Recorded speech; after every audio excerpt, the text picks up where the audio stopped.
Thank you, Phil, very much indeed. Thank you to you and the Cathedral community for welcoming us here this evening. Before I introduce Ruth, can I just say a thank you to the Cathedral chapter and to all the staff and the volunteers of the Cathedral, because the arrival of this moon has led to the most amazing volume of visitors. I'm not quite sure what you measure visitors in, as it were, but certainly in terms of numbers, it's how many thousands now? What are we up to? 70-something thousand people who've been through since the exhibition opened. And just in terms of the logistics of that is quite remarkable. But in a way, as somebody just mentioned to me, kind of what cathedrals ought to be for. You know, this is a place of gathering and of inquiry and all that sort of stuff. And if people come to this exhibition and leave with some sense of having caught something of wonder or of question, well, that's good news, and that's what it's here for. But it is an awful lot of hard work, and loads of people who paid to do one thing have been doing other things, and so forth. So thank you very much for all of that. If I forget to say anything in these next 2 or 3 minutes of intro, then the likelihood is that you can catch up with what I forgot to say, because we recorded in here the other day a podcast which will be up on the diocesan website this week at some point, which is kind of leading us into the season of Lent.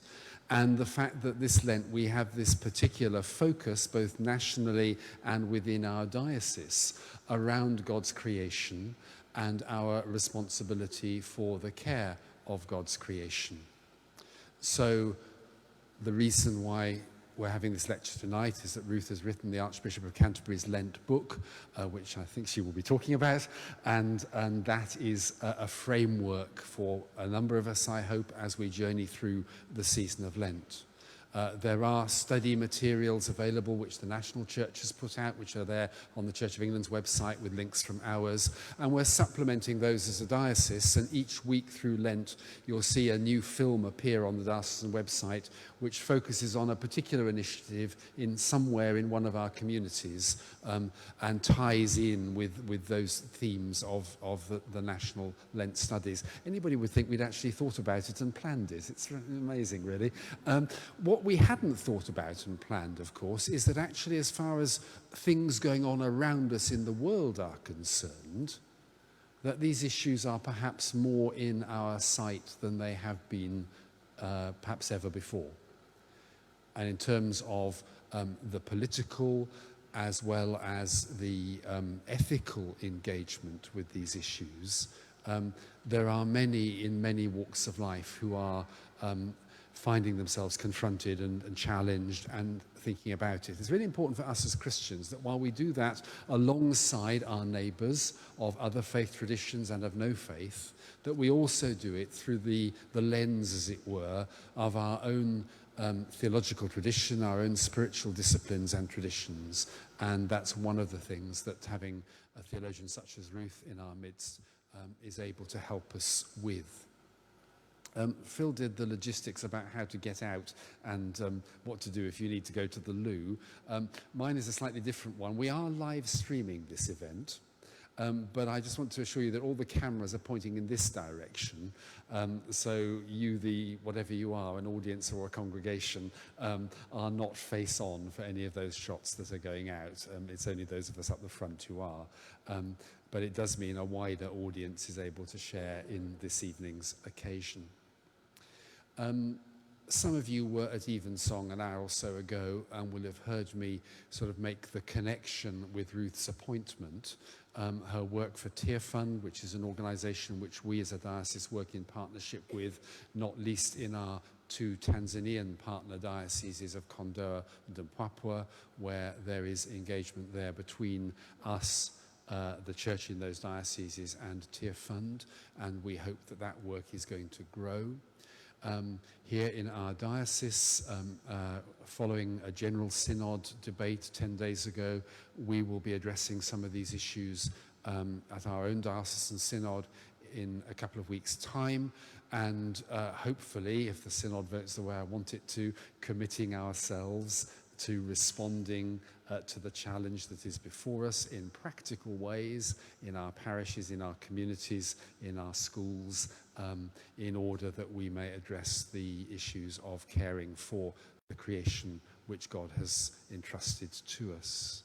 I'm now at the stage of life where I know I've got fewer years as Bishop of Rochester than the years I've already had as Bishop of Rochester. And therefore I can sort of think in terms of, well, what might continue beyond me? This is an area of engagement I pray God will continue. It's important that people like me are willing to encourage it, but actually it's down to what happens in all of our communities, what all of us take as clergy, as lay people, as lay ministers, as disciples of Christ into our daily living and into the life of our churches and local communities. So I'm really, really delighted that Ruth accepted the invitation to be appointed as Canon Theologian of our cathedral. We have yet to have the further conversations about quite what that means and so forth. I suspect Tearfund rightly will be somewhat protective of her diary, but we hope that in various ways over the next few years we'll be able to benefit from her insights and her wisdom and her theological challenge to us as well. And Ruth, I'm delighted to welcome you and to invite you to share with us.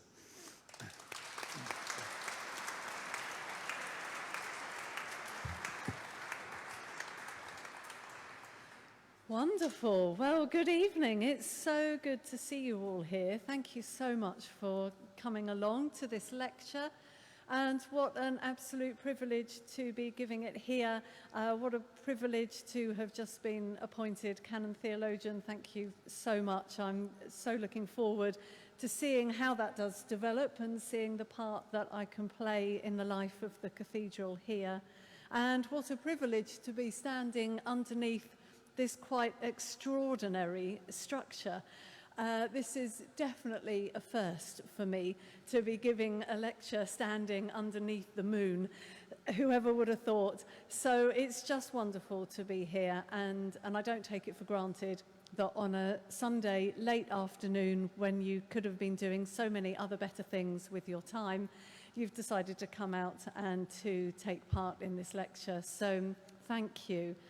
And I want to talk with you about this book, Saying Yes to Life, and explore some of the themes with you that the book uncovers. And I'll talk for a certain length of time, but I'm not going to tell you how long for, then you can't tell me if I've gone over time or not. And then we'll open it up and there'll be some time for questions and comments and discussion as well. And I would love to be able to hear from you and to hear what are the questions that are on your mind and in your hearts, what are the things that you're grappling with, and to hear of your wisdom as well, because I know together we are so much stronger. This isn't an expert standing up the front. I'm hoping to inspire some thoughts, and then together as community we can be exploring how can we live better in this world, in this amazing universe. So here we are at the end of a wet and windy weekend. Some of you will have had a good weekend, some of you might have had a stressful weekend. I know if you're part of the cathedral here, you've had a very long and tiring weekend. And I want to ask you just to settle back, and I'm going to tell you a story. So if you are sitting comfortably, then I shall begin. And I'm going to take us back to the beginning. In the beginning, some words that I imagine are very familiar to us all. In the beginning. In the beginning, before the heavens and the earth existed, lived a god and a goddess. Apsu, the god of fresh water, and Tiamat, the goddess of salt water. Ah, that wasn't quite how you were expecting in the beginning to continue, was it? Before meadowlands or reed beds had been formed, when there were no other deities and no destinies had yet been decreed, these two, Apsu and Tiamat, mingled their waters and from those waters came younger gods. Those younger gods grew in strength and stature and became wise and mighty. The story goes on to tell of how those younger gods rose up and they became really kind of like teenage gods. They were naughty and rebellious and troublesome, and Apsu and Tiamat, they disturbed them in their sleep and they really annoyed them, and so they began to bicker and to fight against each other and to slay each other. And Tiamat, the mother, the goddess of the fresh water, the salt water, she became this hideous demon who ruled over the world of the gods in a reign of terror. And she built around herself a terrible army of other gods and of demons with names like Scorpion Man and Hairy Hero. Can you believe it? If you thought that DC Comic and Marvel had all the good names, you know, the Babylonians got it a long time before the comics that we have today. Hairy Hero and Scorpion Man and other amazing names. And she built this reign of terror with these hideous creatures. And the other gods were, how can we bring her down? How can we defeat her? And some of the gods went out to try to kill her, but they were too scared. And then eventually one of the gods, called Marduk, he said, I am the mighty one. I will go and defeat Tiamat. If I defeat her, I will do this on one condition, that you declare me the mighty God. You declare me the God of all gods. And so the other gods agreed this, and off he went. And of course, he defeated Tiamat, killed her in a manner far too gruesome for me to repeat here, even too gruesome for me to put in the book, but defeated Tiamat, and Marduk became the supreme god. Wow, you weren't expecting a lecture in a cathedral as we're about to start Lent to begin with such a strange story, were you? Why start with this story of gods and goddesses and strange demons and hairy heroes and scorpion men? This actually is the story that I start saying yes to life with. Why? Well, because when I was asked to write the Lent Book for the Archbishop of Canterbury just a little bit over a year ago now, I was given a pretty broad brief. Archbishop Justin said to me that he wanted me to look at issues of environmental care and poverty, and for the book to be theologically rooted and global in scope. There, go and write a book off the back of that for Lent. As I thought about it, the idea began to grow in me of basing the book around Genesis chapter 1 and the days of creation that we see there. Lent, as I'm sure most of you here will know, generally takes place over 6 weeks.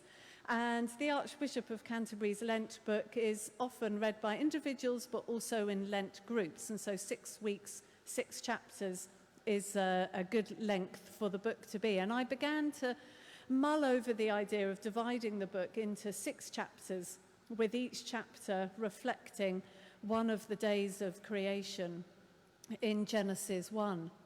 And that is what Saying Yes to Life has become based on. So each chapter takes one of those days and reflects on the thing that was created on that day, whether it is light or water or land and trees, sun, moon and stars, birds of the air, fish of the sea, living creatures, human beings. And it explores those things, those aspects from a biblical and a faith perspective, and then looks at how those things are playing out in our contemporary world. If we want to understand Genesis 1, we need to understand the context within which it was written. And at the time within which the Genesis creation story was probably most likely finding its final form, there was this dominant creation story that was circulating and well known at the same time. And that is the one that I've just taken you through pretty briefly, though it's this long epic. And it comes from the Babylonian era. It's called Enuma Elish. And when you look at Enuma Elish and you look at Genesis chapter 1 and actually through the stories of the flood and other stories as well, you see quite a lot of parallels between them, but you also see some really clear distinctives. And what you realize is that Genesis chapter 1 and some of the other chapters were written as a polemic against the dominant narrative that the Israelites found themselves in that period of exile in Babylon. Genesis chapter 1 isn't a chapter that should lead us to debates around evolution or creationism. That's not the point of Genesis 1. Genesis 1 is a strong theological statement. It has some clear truths that it wants to teach us. And it wants to teach us about God, who God is, the God of the Bible. It wants to teach us about this world that God has made, not just the world, the universe, the galaxies. And it wants to teach us about us as human beings, what it means to be made human, and what our place is in this world, in this creation.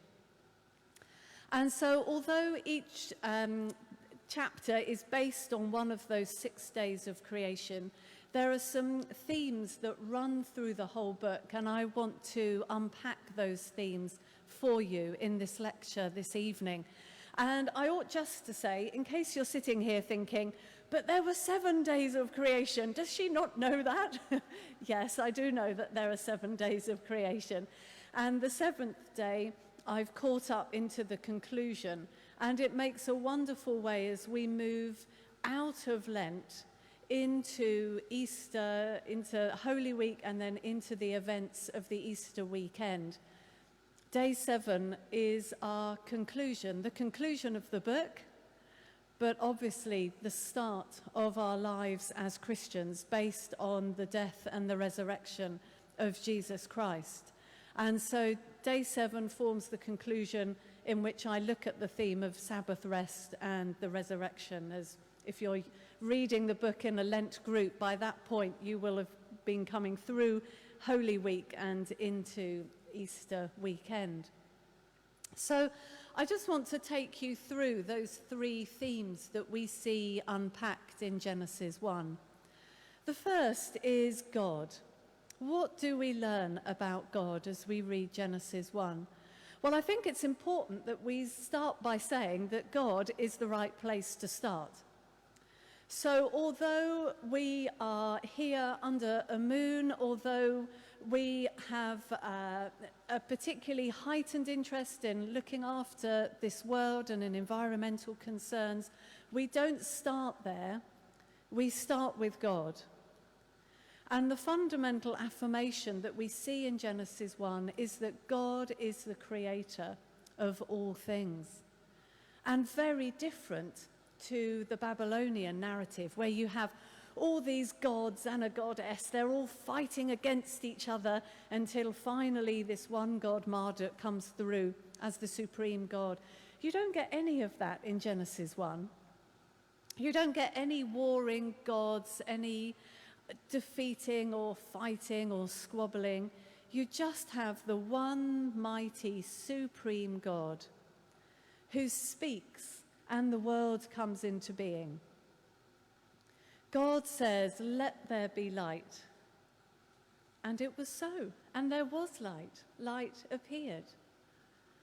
Genesis 1 is an affirmation of the might and the supremacy of our Creator, God. And as I was writing, Saying Yes to Life, some of the things, or one of the aspects that I explore in there and that I enjoyed exploring for myself actually was the link between the affirmation that God is Creator and the belief that God is Saviour. And I came to appreciate how much we need to hold those two things together. I come from a church tradition that has traditionally focused very much on God as Saviour. God is there to save me. He's there to meet my needs. It's about my personal relationship with God, which I still believe and believe absolutely. John 10:10.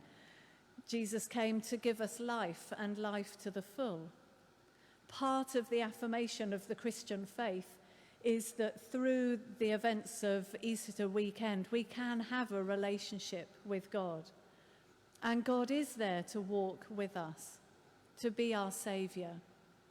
But if we only focus on God as Saviour, then God can become, well, we can lose the mystery and the otherness and the might of God.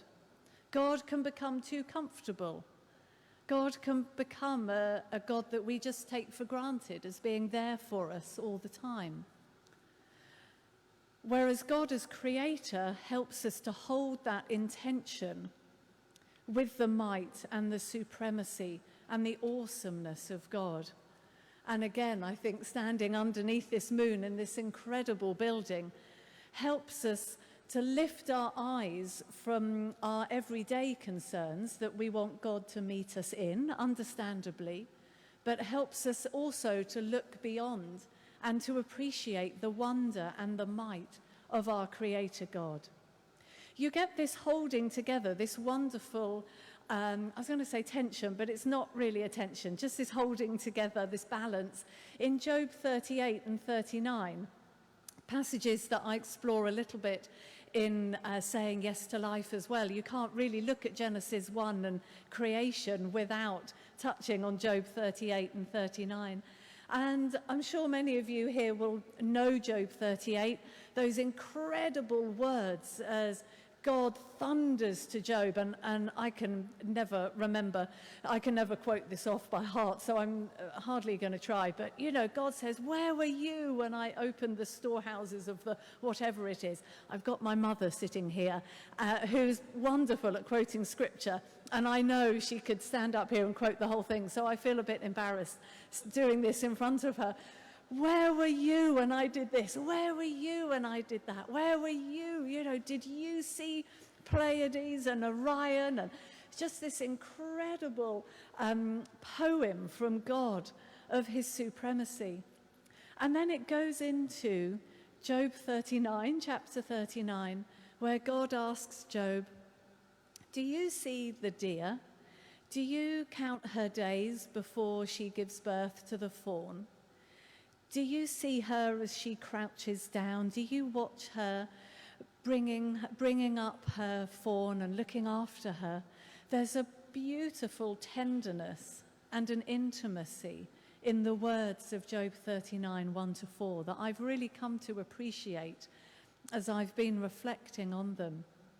Yes, God is Almighty Creator, but he is also our saving God, and he is also an intimate God. He is a God who wants to meet us in our everyday lives and in the everyday ordinariness of our lives. Job 39 says that God knows, he watches, he counts. I like to think that as the deer crouches down with her fawn, that God crouches down as well alongside the deer.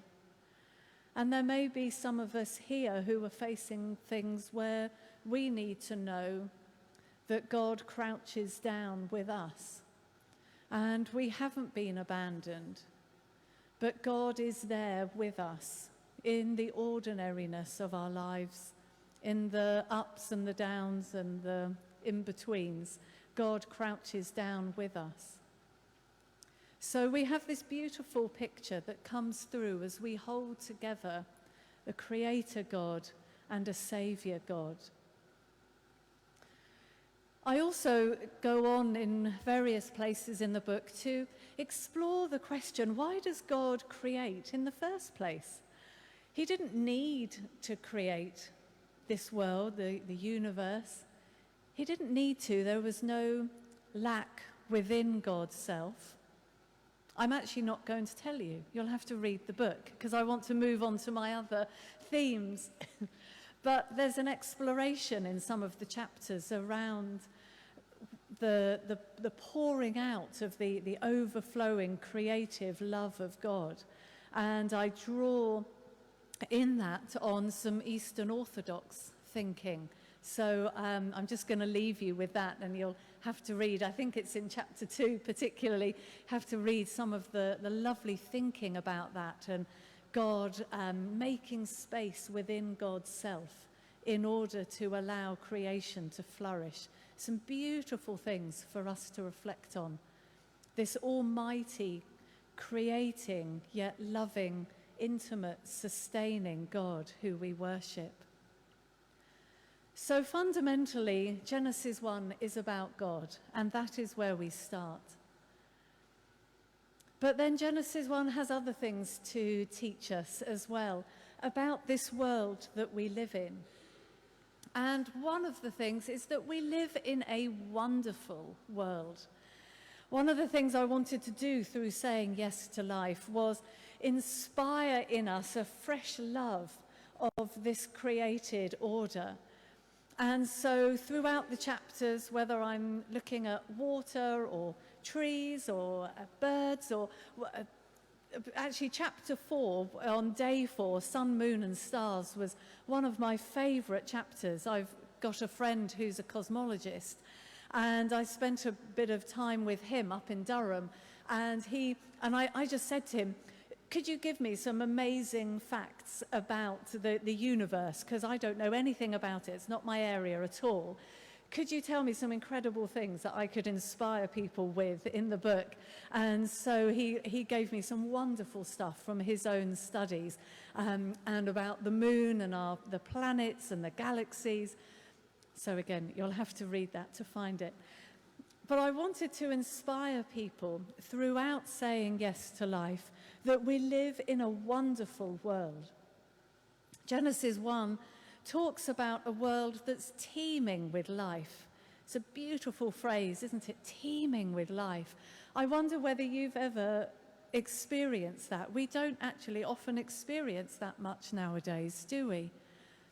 I wonder whether you've ever had the privilege of snorkeling or diving with a healthy coral reef and seeing that coral reef teeming with life. Whether you've ever had the privilege of seeing a starling murmuration, seeing that incredible vision that we get of those birds teeming with life. We live in a wonderful world, don't we?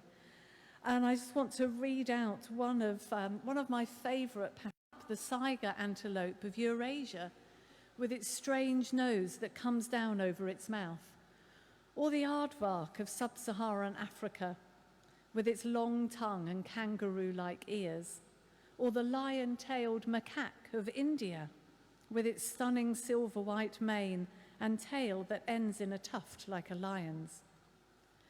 Who would think to put such tufty ears on the European lynx? And whoever could have imagined the duck-billed platypus with its duck-like bill and beaver-like tail? Wherever in the world we live, in the city or in the countryside, we have amazing creatures around us, even if they aren't all as fancy as these ones just mentioned. Why not pause for a moment, think about the animals that live around you, and give thanks to God for such an abundance of life? We live in a wonderful world, and I so enjoyed the writing that I did, where I was exploring some of the incredibleness of this natural world that we share our home with. And yet, of course, we know alongside this wounded world, this wonderful world, we live in a wounded world. And we live in a world that is struggling and suffering under some huge challenges. And I couldn't write this book and explore the different elements of the natural world without also reflecting on how those elements are working out today. So, for example, in chapter 2, where I look at water, thinking about the problems that we have with water today, flooding, drought, lack of access in so many other parts of the world to clean water, issues of sanitation and health. In each chapter of the book, I look at the contemporary challenges that we're faced with today. And it's really a sober recognition of where we are today and, quite frankly, of the mess that we have made of this world.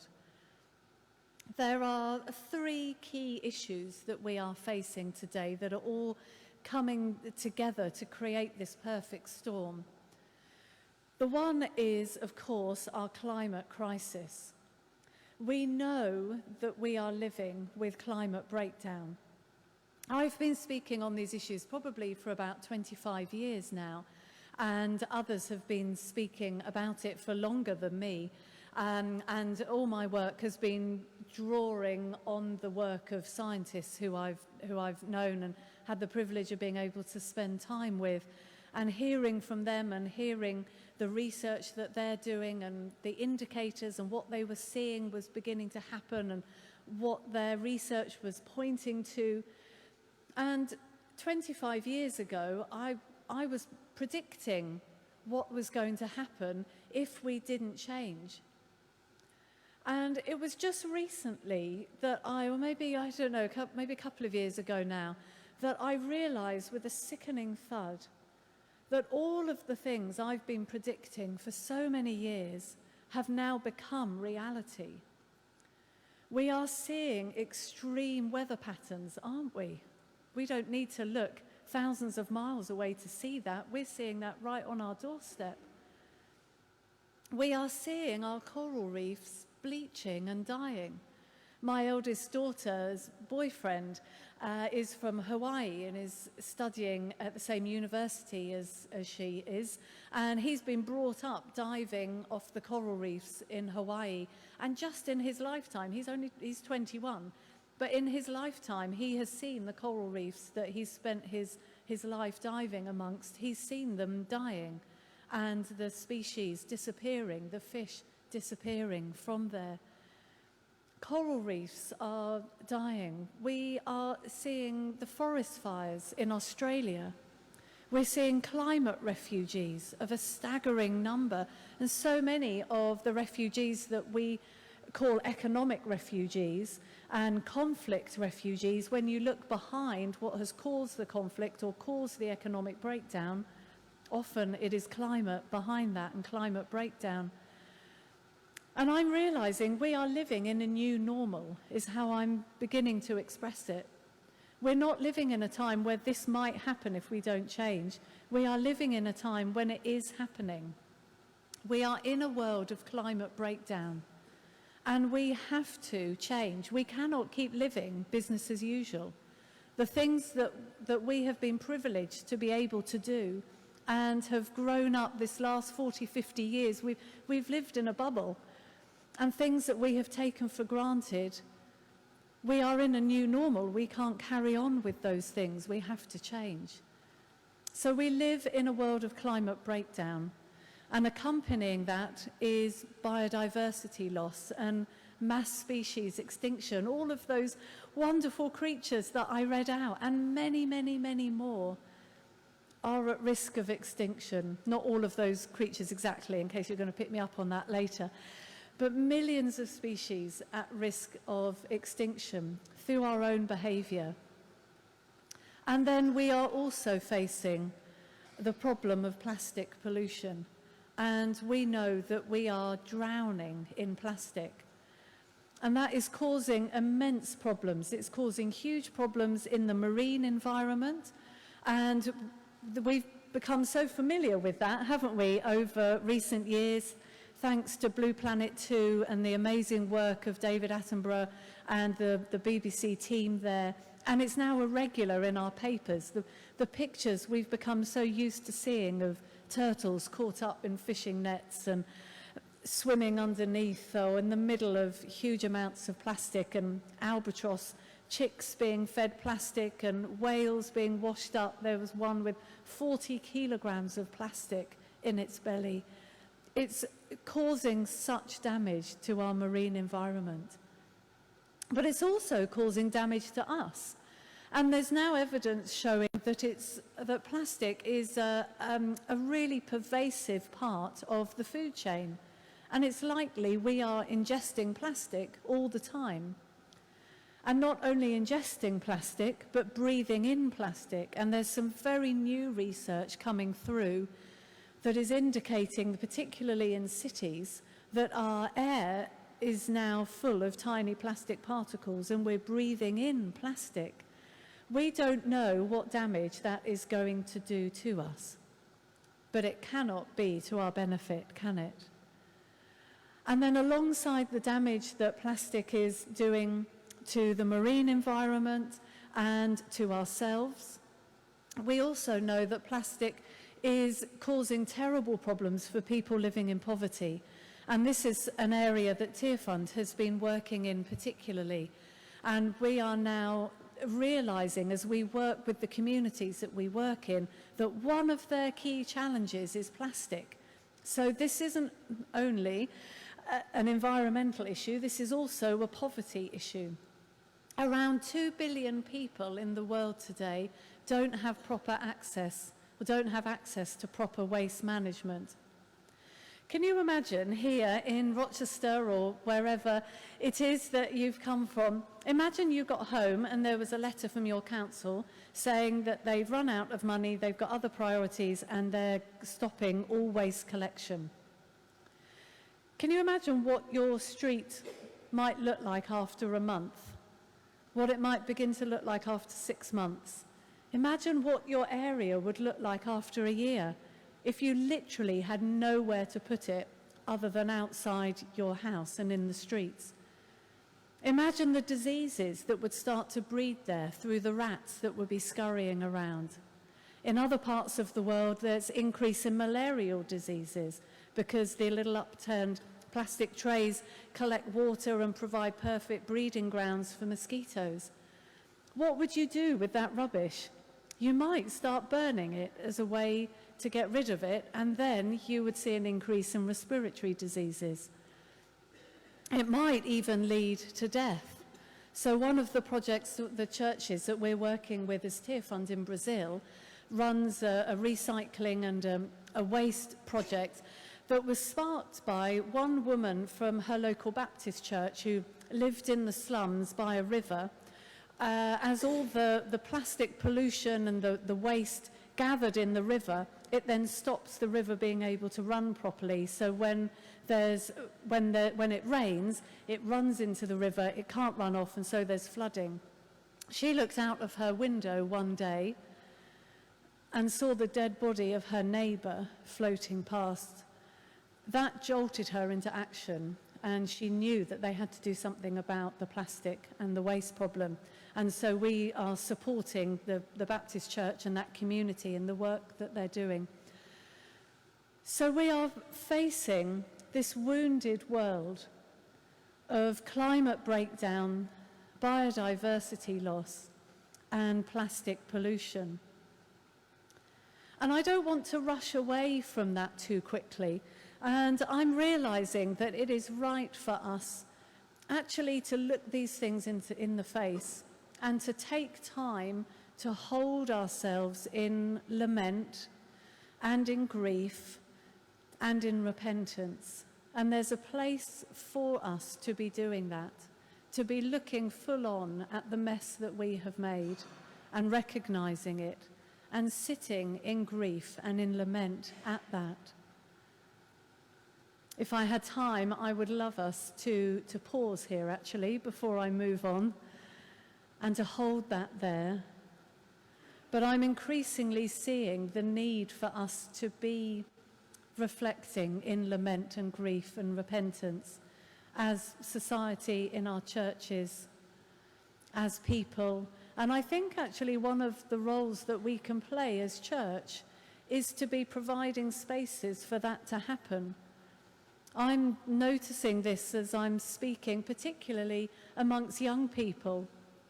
This note of grief, they know what is happening and they don't know how to respond. They look at this world that they are inheriting and that they're going to be growing up in, and they don't know how to respond. And I think there is something that we could be doing around helping people unpack that grief and lament that is there. So we live in a wonderful world, but we live in a wounded world. But the message that I wanted to come through from saying yes to life is that we live also with a waking up church. And that has been hugely encouraging to me. One of the things that I wanted to do through saying yes to life was not only inspire a deeper exploration of our relationship with God, not only inspire a deeper awe of the natural world that he's created, but also inspire us to action and to doing something about these problems that we have created. And we do that as Christians as part of God's plans for salvation. We don't do that in our own strength. And all around the world, we see the church taking action. One of the briefs I was given from Archbishop Justin was that the book was to be global in scope, so relevant for people not only in the UK, but wherever in the world they were reading this book. And so it's going all around the Anglican Communion and being read in different countries. And I worked really hard to find examples from a whole manner of different churches and different countries of things that are happening. So let me read out some of these examples to you. All around the world, churches are responding to the call to look after the planet entrusted to us. In Thailand, Hue Mei Due Church is now involved in garbage collection because waste had become a huge problem in the area. And Karmu Church has planted a vegetable garden for the local community. In Australia, Tugaranong Uniting runs a charity shop to encourage reuse and recycling, and they have activists who belong to climate change groups. In the US, Trinity Christian Reformed Church in Michigan promotes caring for the whole creation as an integral part of its preaching, and practically has adopted a stretch of creek that runs near the church to look after. In Argentina, the Church of God in Mendoza has won an award for its litter picking scheme in the Central Park, and the Anglican Diocese of Northern Argentina has been monitoring deforestation, providing information to the provincial government. In the UK, Portsmouth Cathedral has become the first cathedral to publish its carbon footprint and is actively reducing its emissions. And the Gate Church in Dundee has a whole project dedicated to carbon saving, aiming to become the greenest church in Scotland. All around the world, the church is waking up, but we know there is a lot more that we need to be doing. And so saying yes to life has practical suggestions all the way through it. At the end of each chapter, there's practical ideas for things that we can be doing as individuals and in our churches. And online, there are some supporting resources, some pages that give further information for those of us who want to explore this more deeply. So we are here to celebrate and to worship a creating, sustaining God. We are here in all of this wonderful world, universe that he has made, but also in full recognition of the wounds that this world is carrying.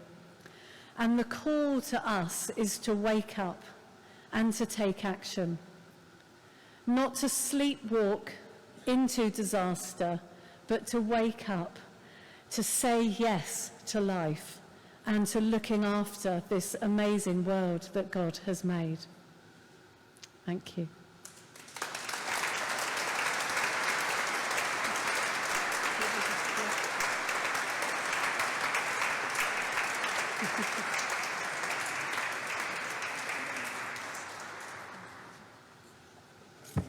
I think we're going to have a microphone that can wander around the building, if the Dean can find one, which will enable us to do what Ruth indicated at the beginning, to take some comments, some reflections, some question, and see where that takes us. Are you going to act as runner? I will.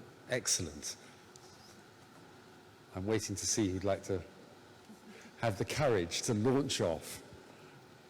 Yes. There you go. Mr. Hayes. That's Mike, one of our vicars.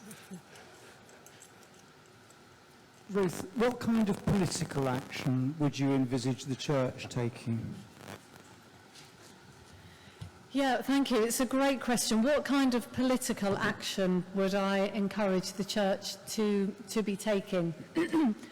It's a great question because, firstly, it's a really good acknowledgement of the fact that if we are going to see the change that we need to see, we need the individual actions that we can all take, but we need governments and businesses to be making those big systemic changes in order really to make that difference. And so we can act in a couple of ways as church. We can act by encouraging and supporting and praying for those of our congregations who are in those positions of power and positions of influence, because we will have them in our congregations, whether that's in government or in business. We will have people who have the ability to bring about change, and that is a Christian calling. So let's be encouraging them and praying for them.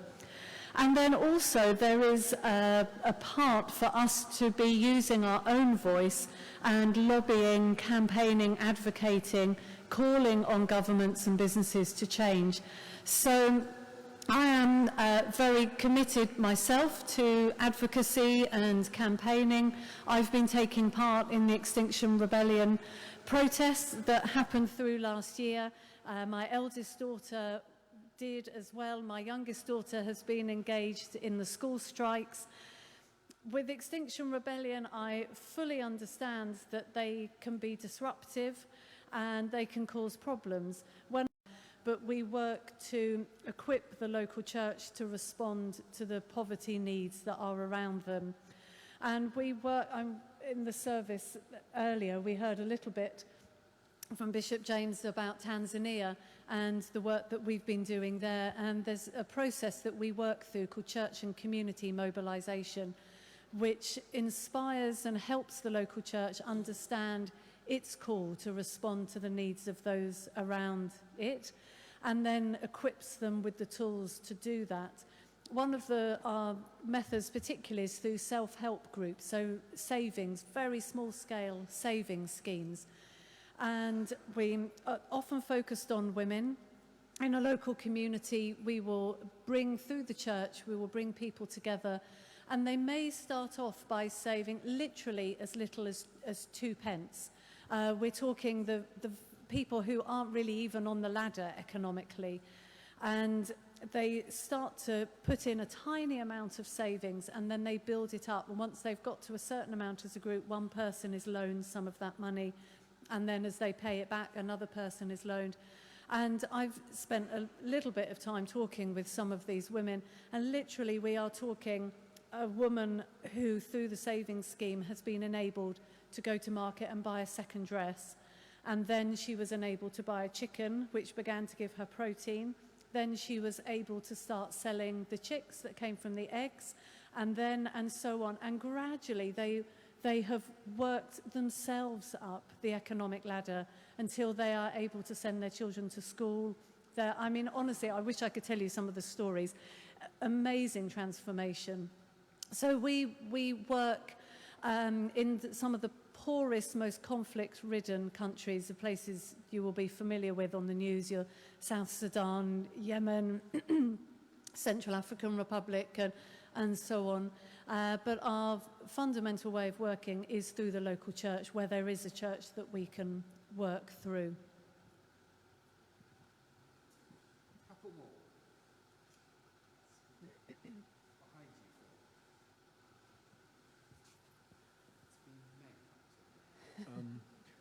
In speaking about using our voice, how much do we as a church perhaps have to include in our lament the way we have silenced other voices Particularly, I would think in terms of the environment, when we look at the Australian fires, or we look at some of the crises in America, and there are native people groups who had taken on the caretaker role that was given to us by God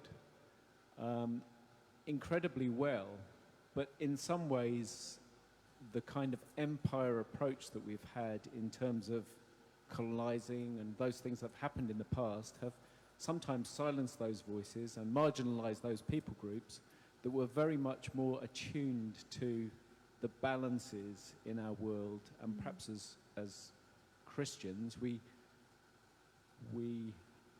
got sidelined from that caretaker approach. Do you cover any of that and giving a voice back to the local people? I'm sure that's something that Tear Fund is very intent on doing. Thank you. It's sorry. It's something as an organisation, we're very aware of, that you can have a development model that actually is very colonial, the white saviour model.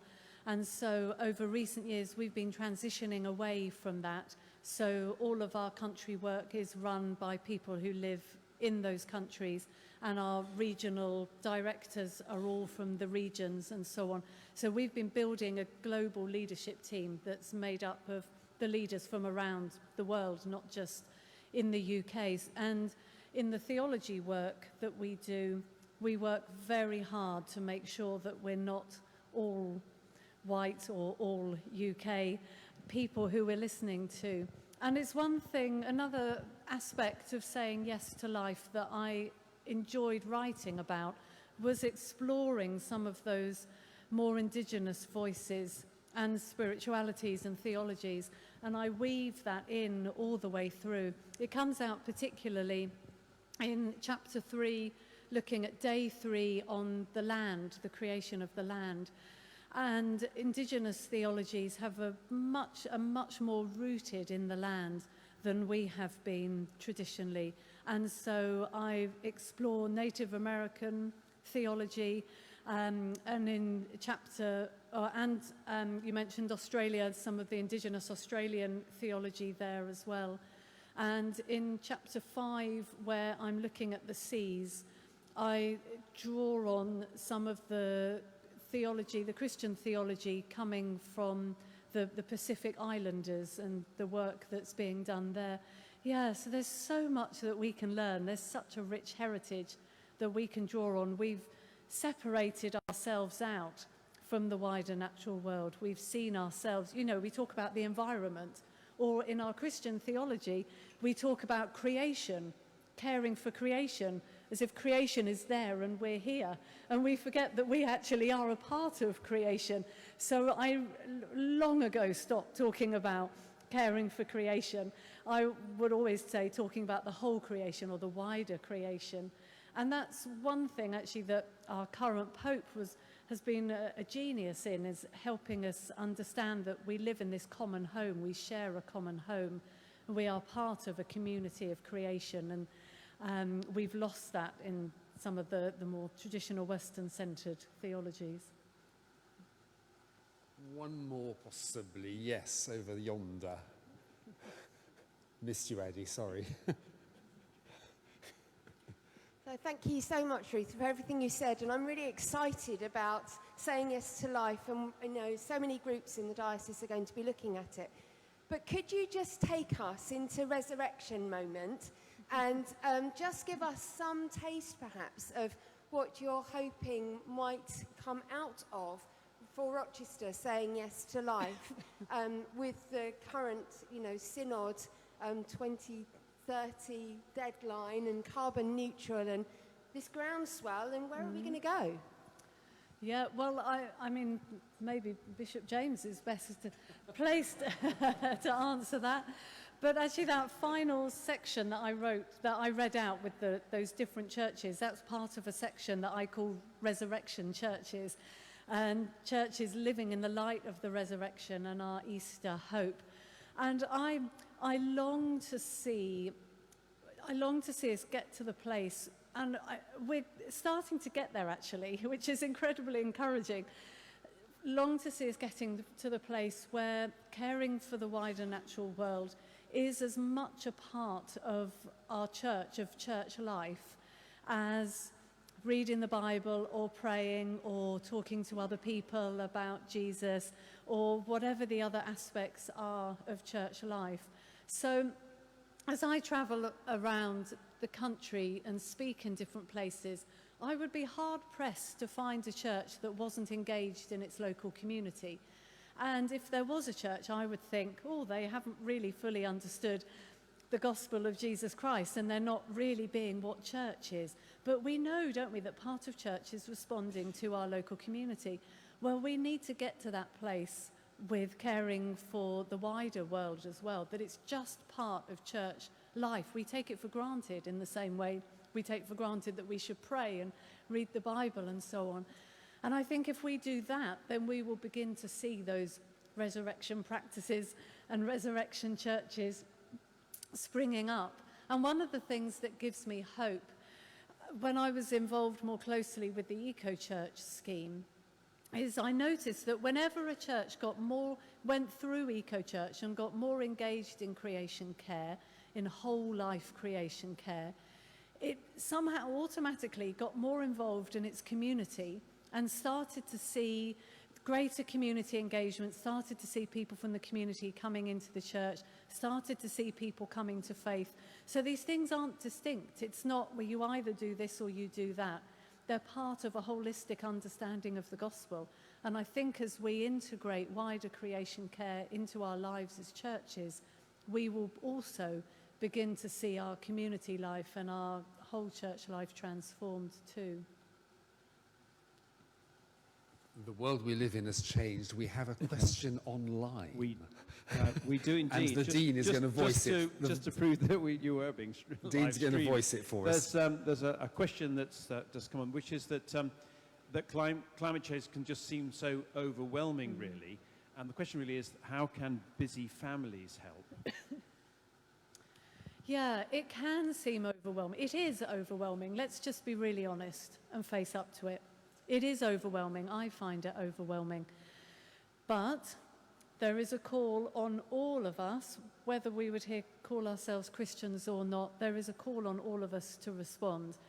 I think for us as busy families, the way that I would start actually is with our diet and thinking about what we eat. So one of the biggest changes that we can make and the biggest differences that we can make is to eat much less meat and dairy than we often do. I'm not saying we have to go vegetarian or vegan, but it's turning our diet on its head so that we're predominantly vegetable and grain-based. So thinking about our diet, and that's something you can get the whole family involved with and something you can do together. And maybe thinking about how you holiday as well. If you're used to always flying on holiday, have a conversation about how can we go on holiday in a way that doesn't involve an aeroplane. And you might have a lot of fun experimenting with different ways. And get involved in campaigning together as well. So Christian Aid, CAFOD, Tear Fund, other organisations have great resources for families. And get out onto the streets together. Take part in a climate march together. Ask to go and see your MP together. So I think those are some of the things that you might be able to do as a family. Shop together, yes. Don't use plastic in the shops. Yeah. Thank you very, very much. We need to draw things to a close. Ruth, it's been a great initial engagement with you, and I'm hoping we will be able to shape other opportunities over the coming months and years for us to engage with you in different ways and in different settings. I've been particularly taken what you said about lament. I'm just looking at the canon precentor as to what we can shape, which we might offer to ourselves and parishes, which is around that area, what resources there might be that we can share with each other to help us to acknowledge some of that sense of bewilderment, which goes with the lament, as it were, before then being able to move on through that into the resurrection dimension. So, Ruth, thank you so much. Could we express our thanks, please?